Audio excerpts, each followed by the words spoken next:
Hi hello welcome back to my Yashodeep YouTube channel. ಎಲ್ಲರೂ ಹೇಗಿದ್ದೀರಾ? I hope ಎಲ್ಲರೂ ಚೆನ್ನಾಗಿದ್ದೀರಾ ಅಂತ ಭಾವಿಸ್ತಾ ಈ ವ್ಲಾಗ್ನ ಸ್ಟಾರ್ಟ್ ಮಾಡ್ತಾಯಿದ್ದೀನಿ. ಇವತ್ತು ಶನಿವಾರ, ಮನೆಯಲ್ಲೂ ಪೂಜೆ ಎಲ್ಲ ಆಯಿತು. ಇವಾಗ ಶನಿಮಹಾದೇವ್ರ ದೇವಸ್ಥಾನಕ್ಕೆ ಹೋಗೋಣ ಅಂತ ಹೋಗ್ತಾಯಿದ್ದೀವಿ ಎಲ್ಲರೂ. ಆಂಟಿ ಹೋಗ್ಬಿಟ್ಟು ಬರೋಣ ಬಾ ಅಂತ ಕರೆದ್ರು, ಹಂಗಾಗಿ ನಾನು ಹೊರಟೆ ಹೋಗೋಣ ಅಂತವ ಎಲ್ಲರೂ ಹೊರಟು ಹೋಗ್ತಾಯಿದ್ದೀವಿ. ಹಗ್ಲೆಯಲ್ಲಿ ಇವತ್ತು ಜಾತ್ರೆ ಇದೆಯಂತೆ, ಹಂಗಾಗಿ ಹೊರಟು ಹೋಗ್ತಾಯಿದ್ದೀವಿ. ಗುಂಡ ಇವತ್ತು ಗಾಡಿ ಓಡಿಸ್ಬೇಕ ನೀನು? ಕನ್ನಡ ಹೆಂಗ್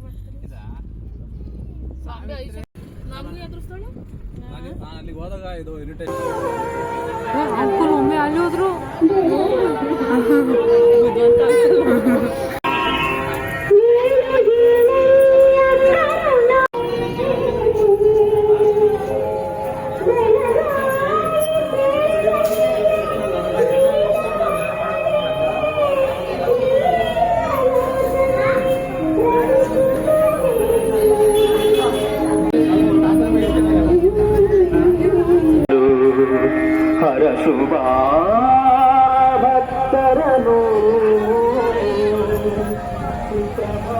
ಇವಾಗ ದೇವಸ್ಥಾನದ ಒಳಗಡೆ ಹೋಗಿ ಪೂಜೆ ಎಲ್ಲ ಮುಗಿಸ್ಕೊಂಡು ಇವಾಗ ಊಟಕ್ಕೆ ಅಂತ ಬಂದ್ವಿ.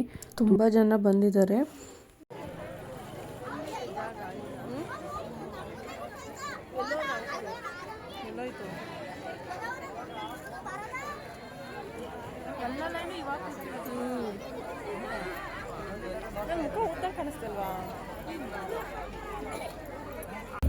ಆಂಟಿ ನನ್ನ ಮಗಳು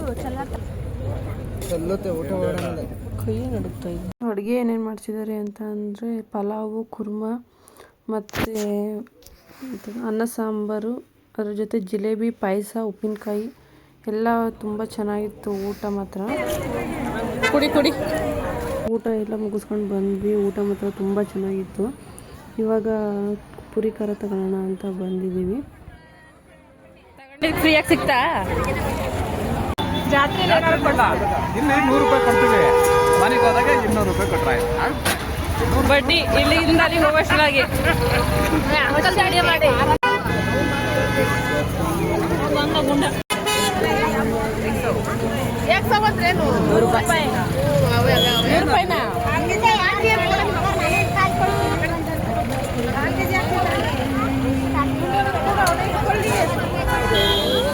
ಅವನೇ ಹಿಡ್ಕೊಂಡು ಕೂಡ ನಿನ್ನೆ ಎತ್ಕೊಳ್ಳೋದು ಸಾಕಾಯ್ತು ನಂಗೆ. ಊತಿ ನೋಡೋದು ಹಾಗೆ ಎಲ್ಲ ಮುಗಿಸ್ಕೊಂಡು ಬರ್ತಾ ಇದ್ದೀವಿ. ಊಟ ತುಂಬ ಚೆನ್ನಾಗಿತ್ತು. ಅಲ್ಲೇ ಹೊಟ್ಟೆ ತುಂಬ ಹೋಗಿತ್ತಲ್ಲ, ಹಂಗಾಗಿ ಪಾಯಸ ಕುಡಿಲಿಲ್ಲ, ಲೋಟಕ್ಕೆ ಹಾಕ್ಬಿಟ್ಟು ಹೋದರು. ಅಲ್ಲಿ ಊಟ ಮಾಡಿ ಎನರ್ಜಿ ಬಂದಿತ್ತಲ್ಲ, ಇವಾಗ ಕಾರಲ್ಲಿ ಬರ್ತಿದ್ದೀವಲ್ಲ ಇನ್ನೂ ಎನರ್ಜಿ ಬರಲಿ ಅಂತ ಹಂಗೆ ಪಾಯಸ ಇಟ್ಕೊಬಂದಿದ್ದೆ. ಪಾಯಸ ಕುಡಿತಾ ಇದ್ದೀನಿ. ಅಲಂಕಾರ ಮಾತ್ರ ತುಂಬ ಚೆನ್ನಾಗಿ ಮಾಡಿದರು. ಜಾತ್ರೆ ಅಂತ ಹೋದ್ವಿ, ಜಾತ್ರೆ ಮಾತ್ರ ಏನೂ ತರಲಿಲ್ಲ, 1 ರೂಪಾಯಿದುವೆ. ಪುರಿ ಖಾರ ಒಂದು ತಗೊಬಂದ್ವಿ ಅಷ್ಟೇ. ಮನೆಗೆ ಬಂದು ಸ್ವಲ್ಪ ಹೊತ್ತು ರೆಸ್ಟ್ ಮಾಡಿ ಆಂಟಿ ಮನೆಗೆ ಹೋಗಿ ಕೂತಿದ್ವಿ.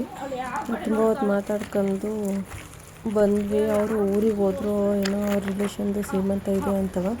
ಬೇಜಾರಾಗ್ತಾ ಇತ್ತಲ್ಲ, ಹಂಗಾಗಿ ವಾಕಿಂಗ್ ಹೋಗೋಣ ಅಂತ ಬಂದ್ವಿ, ನಾನು ಸಾವಿತ್ರಿ ಇಬ್ಬರೂ. ಹಾಗೆ ಇವತ್ತಿನ ವೀಡಿಯೋ ಯಾರಿಗೆಲ್ಲ ಇಷ್ಟ ಆಗಿದೆ ಹಾಗೆ ಲೈಕ್ ಮಾಡಿ, ಶೇರ್ ಮಾಡಿ, ಕಮೆಂಟ್ ಮಾಡಿ, ಸಬ್ಸ್ಕ್ರೈಬ್ ಮಾಡ್ಕೊಂಡು ವೀಡಿಯೋ ನೋಡಿ ಸಪೋರ್ಟ್ ಮಾಡಿ. ಹೆಂಗೆ ಹೋಗೋಣ?